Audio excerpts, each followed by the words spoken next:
gudaheeda oo aan khilaafaad lahayn sidii lagu yaqaanay dawladihii naga horeeyay maxaa yeelay waxbaan ka baranay oo waqtiga nooga lumay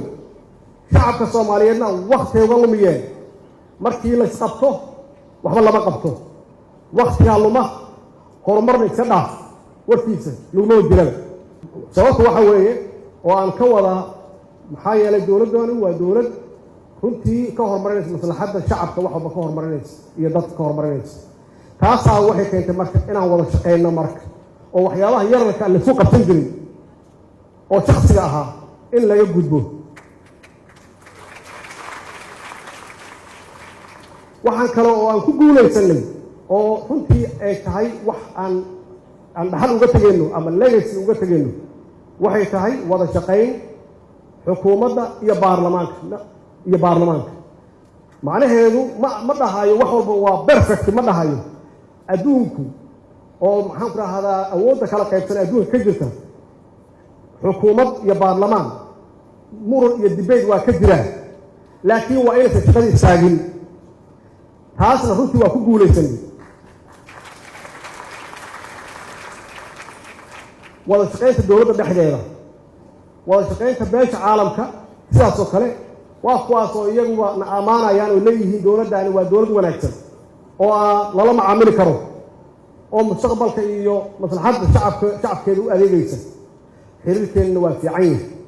xiriirka gobolka geeska afrika sidaas oo kale isaguna waa fiican yahay waa jiraan meelo culays isaga jiraan meelo culays ka jiraan waa jiraan iyadana waa ka gudbinahay insha allah haddaan anagu isku duubannahay waa ka gudbinahay insha allah maamul goboleedyada iyaga nafsigoodu qof walba si ha u arko waa qayb ka mid ah dibeedka socda oo dowladnimadeena ay ku dhismayso oo aan ku fasirayno muxuu yahay federaal iyo muxuu yahay confederate annagu waxaan aaminsannahay inkastoo qaarkood ay nagu dacaayareeyaan ay yidhaahdaan dowladda dhexe waa dowlad centrista ah waa dowlad awoodda rabta inay qaadato annagu waxaan rahnaa federaalka saxa annagaa ah maxaa yeele waxaan rabnaa dowlad dhexe oo xoog lahan rabnaa waxaan rabnaa dowlad dhexe oo ciidan fiican leh oo dalka difaaci karta waxaan rabnaa dowlad dhexe oo arrimo dibadeed oo adag leh waxaan rabnaa dowlad dhexe oo immigrationka iyo xuduudadeeda ilaalisa waxaan rabnaa dowlad ciidan adag leh dhaqaalaheedana iyadu kontroolsho karansigeeda iyadu kontroolsho dowladda dhexe aan rabno waa noocaas anigana waxaan u arkaa inaan nahay pro